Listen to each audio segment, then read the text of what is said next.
Usishangae huyu mtoto ana nini, lakini hii ni kemikali iliyosababishwa na bomu huko nchini Israel. Watoto hawa mwenzake ndo huyu pia amepoteza wazazi, hajui pa kuelekea. Donald Trump bana mwambia Putin kama mbaya, wacha vita vya tatu vya ulimwengu viwe. Wananchi Israeli wakosa pali pa kwenda, kila napoenda kuna lepuliwa, yani hakukaliki. Upande mwingine bwana, president wa Israel apanda ndege na kukimbia vita. Usiku wa kuamkia tarehe 19 kimeumana nchini Israel, kumelipuliwa ile vibaya sana. Hakuna maana yoyote sa Israeli. Hivi ndivyo usiku wa kuamkia tarehe 19 imekuwa.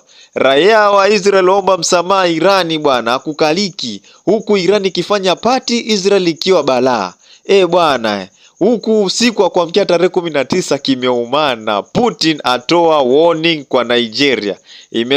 Amesema kwamba Nigeria isilete kiherehere, ataanza na mji unaoitwa Abuja.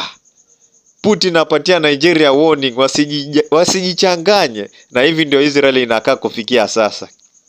Bwana, I say Israel hivi ndio inakaa kufikia sasa, na wamesema nchi zingine zisijichanganye.